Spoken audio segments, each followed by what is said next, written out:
I waited for them to leave, changed every lock, and installed security cameras. If you're watching this, subscribe and let me know where you're watching from. Now let me tell you how I ended up hiding behind my own front door, watching my daughter-in-law give unauthorized house tours like she owned the place. Because trust me, nobody saw this coming. 3 months earlier, my life looked completely different. I was Margaret Stevens, 63 years old, recently widowed, and apparently stupid enough to believe my son Kevin and his wife Rebecca actually cared about my well-being. After Henry's funeral, they'd been so attentive, so concerned about me living alone in my old house. "Mom, you need something fresh, something to look forward to," Kevin had said, holding my hand like I was a fragile bird. Rebecca nodded earnestly, adding, "We just want you to be happy again." What they really wanted was my inheritance. Not that I knew it at the time. I thought their sudden interest in my finances was genuine concern. When I mentioned Henry's life insurance payout, their eyes lit up like Christmas morning. "You should invest in something stable," Rebecca suggested. "Real estate maybe." Kevin agreed immediately. "Something that will give you security and purpose." So when I saw the listing for the mansion on Elm Street, I fell in love instantly. Victorian architecture, wraparound porch, 6 bedrooms, 3.5 baths, and enough space for the grandchildren I rarely got to see anymore. I could imagine holiday dinners, summer barbecues, Kevin and Rebecca finally having room to visit comfortably. The asking price was steep, but Henry's insurance money covered it completely. Here's where I made my first smart decision in months. Something told me to keep the purchase quiet. Maybe it was years of watching Rebecca's eyes narrow whenever I mentioned spending money on myself. Maybe it was intuition. Whatever it was, I bought that house under a trust, hired a property management company, and kept my mouth shut. For 6 weeks, I had contractors working day and night. New paint, updated kitchen, refinished hardwood floors, landscaping, the works. I wanted everything perfect before the big reveal. I imagined Kevin's face when I handed him the keys and told him this was their new family home. I pictured Rebecca's tears of joy, the grandchildren's excitement, the fresh start we'd all have together. Instead, I got the shock of my life. The morning I planned to surprise them, I arrived at the house early to do a final walkthrough. Everything was perfect. The chandelier sparkled, the marble countertops gleamed, and the master bedroom looked like something from a magazine. I was practically vibrating with excitement as I called Kevin. "Can you and Rebecca meet me for lunch? I have something wonderful to show you both." "Actually, Mom, Rebecca and I are looking at houses today. We found this amazing place that might be perfect for our family expansion." Kevin's voice carried that careful tone he used when he thought I might object to something. "Family expansion?" My heart skipped. "Are you having another baby?" "Well, not exactly. We're thinking about Rebecca's parents moving in with us. Her mom's arthritis is getting worse, and her dad needs someone to help manage his medications. We could really use a bigger place." I smiled, thinking how perfect the timing was. "That's wonderful, honey. Where are you looking?" "This gorgeous Victorian on Elm Street. 6 bedrooms, huge kitchen, perfect for multi-generational living. The only problem is the asking price. It's way out of our range." My stomach dropped. They were looking at my house. My surprise was about to become their disappointment when they discovered they couldn't afford it. "Unless, Kevin, what if I helped with the down payment, as an early inheritance?" The excitement in his voice was immediate. "Mom, that would be incredible. Are you sure? It's a lot of money." "I'm sure. Text me the address and I'll meet you there in an hour." I hung up and sat in my beautiful new kitchen, staring at my phone. This could work out even better than I'd planned. Instead of just giving them the house, I could let them think they were choosing it, then help them buy it. They'd feel like equal partners instead of charity cases. But when I arrived at Elm Street and saw Rebecca walking around the front yard like she already owned it, something felt off. She was pointing at different areas, gesturing expansively, talking to someone on her phone about my new garden plans and the master suite I'm designing. I parked across the street and watched. Kevin joined her, and they spent another 20 minutes measuring windows and discussing furniture placement. They weren't looking at the house like potential buyers. They were planning like people who already had keys. That's when I realized I'd made a terrible mistake, not buying the house, but trusting them to see it before I told them it was already mine. I decided to test them. When they finally called me over, I put on my best impressed face and let them give me the full tour of my own house. "Look at this kitchen, Mom," Rebecca gushed, running her hands over the marble counters I'd spent weeks choosing. "I can already see myself hosting dinner parties here. And this master bedroom?" She led me upstairs to the room I'd designed as my sanctuary. "This will be perfect for Kevin and me. Your room could be the one next to the guest bathroom, small but adequate. My room, in the house I bought, would be small but adequate." Kevin nodded enthusiastically. "The whole layout is perfect. Mom, you'd love the community here. Very quiet. Great neighbors. You could walk to the park every day." I managed to keep smiling, but inside I was calculating. They'd already decided I'd be living here, but not as an equal. I'd be the elderly relative tucked away in the smallest bedroom, grateful for whatever space they allowed me. The inheritance money I'd be providing for the down payment would become their house, their equity, their investment. "The only challenge," Rebecca continued, walking back toward the kitchen, "is that the sellers apparently want cash. No financing allowed. Something about a trust situation." Kevin sighed. "Which means we'd need the full purchase price up front. Even with Mom's help. We're talking about draining her entire inheritance just for the down payment on a mortgage we still couldn't qualify for." Rebecca's face fell dramatically. "So close to perfect, and it's just out of reach." They stood there looking defeated, and I realized this was my moment. I could reveal the truth, tell them the house was already theirs, and watch their faces light up with joy. Or I could wait and see what they did next. "What if we looked at something smaller?" I suggested carefully. "Something more within our actual budget?" Rebecca's expression hardened slightly. "Margaret, this house is perfect for our needs. Kevin's father would have wanted us to use his money wisely, to invest in our family's future. This is exactly the kind of opportunity he would have encouraged." The casual manipulation took my breath away, using Henry's memory to justify spending his life insurance money on their dream house. And the way she said "our needs" while planning to stick me in the worst bedroom. "You're right," I said slowly. "Henry would want us to make smart decisions. Let me think about this overnight." That evening, I sat in my current house, staring at the property deed for the mansion. My name, clear as day, as the legal owner. I'd been so excited to give them this gift. Now I was wondering if I should give them anything at all. The next morning, Kevin called before I'd finished my coffee. "Mom, we've been thinking about that house all night." Rebecca barely slept. "We really believe this could be the fresh start our family needs." "I understand it's a beautiful house, Kevin. The thing is, we went by there again this morning, and there's already another family looking at it. The realtor says they might put in an offer today." I almost laughed. There was no other family, no competing offer. I owned the house. But Kevin was lying to create urgency, pressure me into making a quick decision with my money. "That's unfortunate," I said mildly. "Mom, we need to move fast. If you're serious about helping us, we need to make an offer today. Full asking price, cash. That's my entire inheritance, Kevin. I know it's a big ask, but think about the return on investment. Property values in that neighborhood are only going up. And you'd have a beautiful place to live, with family nearby to take care of you as you get older. Take care of me, in the small bedroom, while they built equity with my money. Let me call the realtor directly," I said. "If I'm investing this much, I want to speak with them myself." There was a pause. "Mom, Rebecca's already been handling the communication. She's built a good rapport with the agent. Maybe it's better if she continues." "Kevin, if I'm writing a check for $350,000, I'm speaking to the realtor myself." After I hung up, I called the property management company I'd hired. "Sarah, I need you to list the house again immediately. Same price, same terms. And if anyone calls asking about it, tell them the previous offer fell through. Mrs. Stevens, you own the house. Why would you want to list it? Because I want to see exactly how far my family will go to manipulate me." 2 hours later, Kevin called back. "Great news, Mom. The other family's offer was rejected. The house is still available, but we need to move fast." I felt something cold settle in my chest. My own son was lying to my face, creating fake urgency to pressure me into spending my life savings on a house I already owned. "Wonderful, Kevin.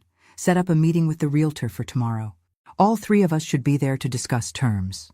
Actually, Rebecca thinks it might be better if you wire the money first, then we handle the details." Of course she did. The next morning, I received the most manipulative text message of my life. Mom, the sellers accepted another offer. We lost the house. Rebecca's heartbroken. She was so excited about finally having space for her parents and maybe giving you grandchildren a real home. I'm sorry we couldn't make it work. I stared at my phone in my kitchen, surrounded by moving boxes. Because here's what Kevin didn't know. I'd spent the previous evening packing. Not to move into the mansion with them, but to move into it alone. I texted back, "That's disappointing. I'm sure something else will come along." Within an hour, Rebecca called. Her voice was thick with tears that sounded remarkably fake to my newly skeptical ears. "Margaret, I'm so sorry. I know how excited you were about the house, too. Kevin told me you were looking forward to the garden and the big kitchen for holiday dinners. Interesting. I'd never mentioned being excited about anything specific. She was projecting what she thought I should feel. These things happen, Rebecca. The realtor said the other buyers might back out. Sometimes deals fall through at the last minute. If you're still interested in helping us, we could stay in contact with the agent, see if it becomes available again." I almost admired the persistence. Create false hope. Keep me emotionally invested. Maintain the possibility that my money could still buy their dream house. I'll think about it. That afternoon, I drove to the mansion one last time before moving in. I wanted to savor the moment when I walked through the front door as the rightful owner, not the elderly mother being granted permission to live in the smallest bedroom. But as I turned onto Elm Street, I saw Rebecca's car in the driveway. I parked at the end of the block and watched. Rebecca was walking around the house with an older woman I didn't recognize, pointing at windows, gesturing toward the garden areas, clearly giving some kind of tour. They spent 20 minutes outside before Rebecca unlocked the front door with a key I definitely hadn't given her. A key she shouldn't have had, to a house she thought we'd lost to other buyers. I sat in my car, fury building with each passing minute. Rebecca was showing my house to someone, using a key she'd somehow obtained, barely hours after telling me we'd lost our chance to buy it. Then I watched her bring out what was clearly a measuring tape. They were measuring my living room, my dining room, my kitchen, planning furniture arrangements for a house Rebecca thought belonged to someone else, unless she knew something I didn't. Unless this whole charade about other buyers and lost opportunities was covering up something much worse. I called the property management company. "Sarah, has anyone contacted you about accessing the Elm Street property?" "No, Mrs. Stevens. You're the only one with keys. What about showing it to potential buyers? The listing was taken down yesterday when you asked us to. No one else should have access. But someone did have access. Someone was in my house right now, planning God knows what. I made a decision that would change everything. I drove home, called a locksmith, and had every lock on the mansion changed within 2 hours. Then I called a security company and had cameras installed at every entrance, inside and out. If Rebecca wanted to play games with my property, she was going to discover I could play them better. The locksmith was expensive. The security system was expensive. But watching Rebecca try to use her mysterious key on my front door the next morning? Priceless. I was sitting in the living room, boxes unpacked, coffee in hand, when I heard someone trying to unlock the front door. The security app on my phone showed Rebecca on the porch, looking confused as her key failed to work. She tried it several times, then walked around to the back door. Same result. Then she called Kevin. I couldn't hear the conversation, but I could see her gesturing angrily at the house, clearly frustrated that her secret access had been cut off. 20 minutes later, Kevin called me. "Mom, the strangest thing happened. Rebecca drove by that house we were looking at, and she thinks someone might have changed the locks. She's worried there might be squatters or vandalism." Why would Rebecca be checking on a house we don't own? A pause. She thought she saw broken windows from the street. She was just being a good neighbor. The lies were getting more elaborate, but they were still lies. Rebecca hadn't seen broken windows because there weren't any. She'd been trying to access my house with a key she shouldn't have had. "Kevin, how did Rebecca get a key to that house?" Another pause. Longer this time. "What key?" "She tried to unlock the front door this morning. I saw her on the security cameras." Silence. Then Kevin's voice, carefully controlled. "Mom, what security cameras?" "The ones I had installed yesterday. On my house. The house I own." The sound that came through the phone might have been Kevin choking on his coffee. Or it might have been the sound of someone's entire deception collapsing in real time. Your house? His voice was barely a whisper. The house I bought 6 weeks ago with Henry's life insurance money. The house I've been renovating while you and Rebecca plan to manipulate me into funding your dream home with my inheritance. The silence stretched so long I thought he'd hung up. Finally, he spoke. Mom, we need to talk. Yes, Kevin. We certainly do. But first, I think you need to explain to your wife that trespassing on someone else's property is illegal, even when you think you're clever enough not to get caught. That evening, as I sat in my beautiful dining room eating takeout Chinese food off paper plates because I hadn't unpacked my dishes yet, I thought about how different this moment was from what I'd originally planned. I should have been hosting Kevin and Rebecca for a celebration dinner, toasting their new home and our bright future together. Instead, I was alone in my house, watching security footage of my daughter-in-law trying to break in, while my son prepared to explain how they'd planned to steal my inheritance through emotional manipulation. But here's the thing about rock bottom. The view from the top is so much better when you've earned it yourself. Kevin arrived at 8 p.m. sharp, looking like he'd aged 5 years since our phone call. Rebecca wasn't with him, which told me everything I needed to know about who was really driving their scheme. Mom, I don't even know where to begin. How about with how your wife got a key to my house? He sat heavily in my new living room chair, the one I'd picked specifically because it was comfortable enough for elderly guests, but sturdy enough to last decades. The irony wasn't lost on me. She befriended the property manager's assistant, told her she was your daughter-in-law, that you'd asked her to check on the renovation progress while you were dealing with grief. Sarah's assistant gave her a key for family access. I had to admire the audacity, even as it made my blood boil. So Rebecca has been monitoring my house purchase for weeks? She found out about it 3 days after you signed the papers. Your bank called to verify the wire transfer, and Rebecca answered your phone. She told them she was your financial power of attorney. The lies kept getting bigger. I never gave her power of attorney. She knows that. But the bank representative didn't ask for documentation over the phone.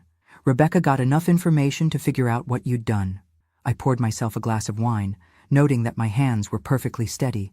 6 months ago, this level of betrayal would have destroyed me. Now it just felt like confirmation of what I'd suspected. So instead of talking to me directly, you decided to manipulate me into funding your mortgage on a house I already owned. Kevin's face crumpled. It was Rebecca's idea.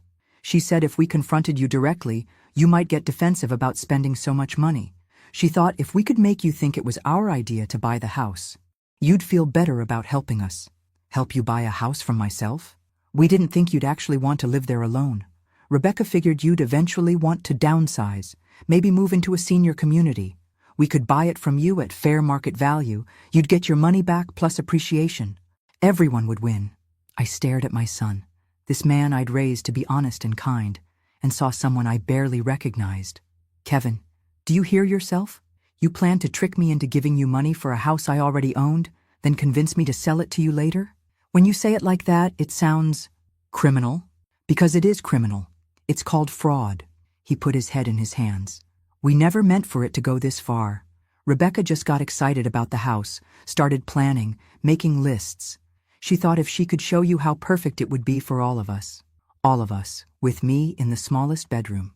That was never the plan. I pulled out my phone and showed him the security footage from that morning. Rebecca trying multiple keys, walking around the house, peering in windows, calling him in frustration. This was never the plan either, I suppose. The next morning, Rebecca called me directly for the first time in months. Her voice had lost all pretense of sweetness. Margaret, Kevin told me about your little revelation. I think there's been a misunderstanding. Oh, I understand perfectly. You've been planning to defraud me for weeks. That's a very harsh way to put it. We were trying to find a solution that worked for everyone. I almost laughed. A solution where you get a mansion and I get a small bedroom and the privilege of funding your mortgage? You're twisting our intentions. We never wanted to hurt you.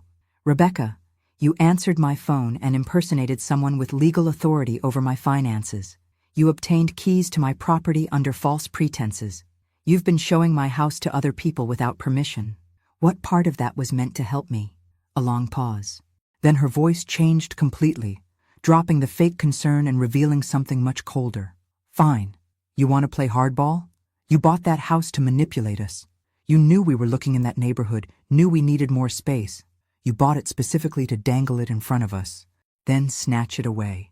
The accusation was so ridiculous I actually did laugh. Rebecca, I bought the house as a surprise gift for your family. I was planning to hand you the deed and tell you it was yours. Right. That's why you kept it secret for 6 weeks. I kept it secret because I wanted it to be perfect before I surprised you. I had contractors working around the clock to make sure everything was exactly right for your family. Another pause. Prove it. I'm sorry? Prove you bought it as a gift. Show me the paperwork that says you intended to transfer ownership to Kevin. I realized then that Rebecca had never believed I might be generous. In her mind, every action had an ulterior motive. Every kindness was manipulation. She couldn't conceive of someone spending their inheritance on a gift for family members who'd been taking her for granted. I don't need to prove my intentions to you, Rebecca, but I can prove that you've been trespassing on my property. Kevin's your son. Family has a right to respect boundaries. You lost that right when you decided to lie and scheme instead of having an honest conversation. The conversation ended with Rebecca hanging up on me. 20 minutes later, Kevin called. Mom, Rebecca's upset. She feels like you're punishing her for caring about our family's future. Kevin, your wife committed multiple crimes. She's not the victim here. Couldn't we all just sit down and talk this through? Find a way to make this work for everyone? I looked around my beautiful house, thinking about how many compromises I'd made over the years, how many times I'd given in to keep peace in the family. Kevin, I'm done making things work for everyone else at my own expense. For 2 weeks, my phone rang constantly. Kevin called every morning, Rebecca every afternoon, sometimes together in the evening. The pattern was predictable. Guilt, bargaining, anger, more guilt. Mom, Rebecca's pregnant. That stopped me cold. Pregnant? She just found out. We weren't going to tell anyone yet, but with everything going on. Kevin's voice carried a weight I recognized. This wasn't just news, it was ammunition. Congratulations. I'm happy for you both. The thing is, with a baby coming, we really need more space. Rebecca's morning sickness is already bad, and she's worried about stress affecting the pregnancy. And there it was.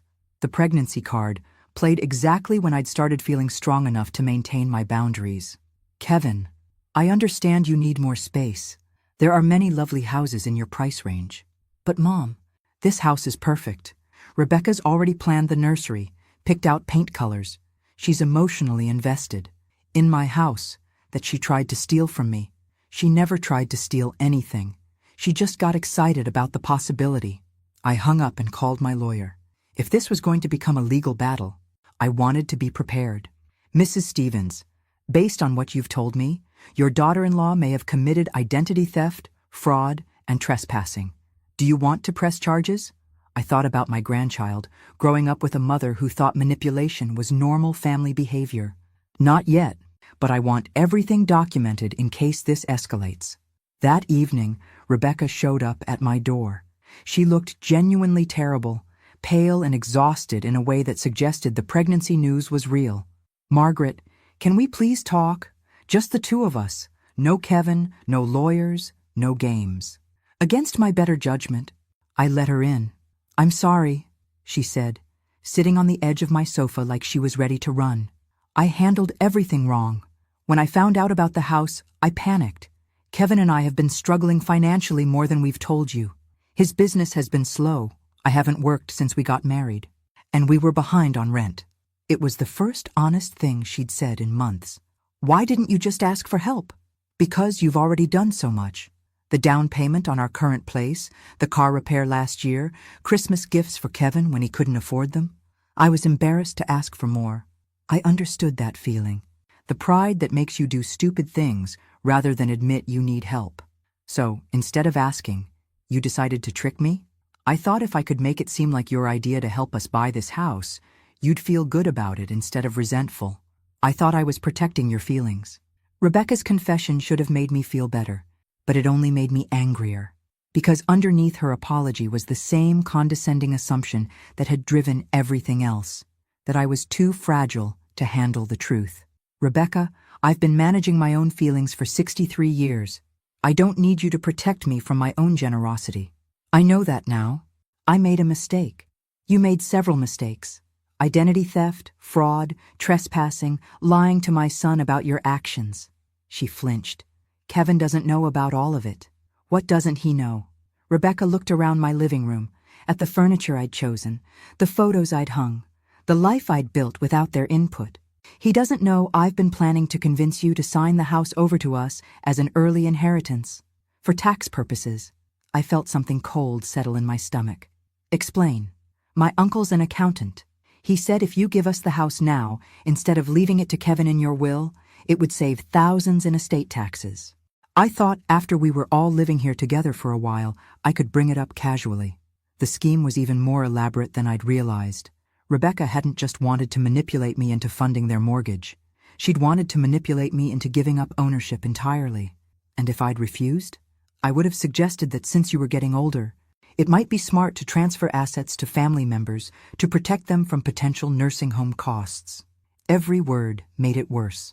Rebecca had researched ways to separate me from my assets, planned conversations designed to make me feel like transferring ownership was my idea. Rebecca, do you understand that what you're describing is elder financial abuse? She went very still. That's not what this was. What else would you call systematically planning to trick an elderly family member into signing over valuable assets? I was trying to help our family. You were trying to help yourself, at my expense. We sat in silence for several minutes. Outside, I could hear children playing in the neighborhood park.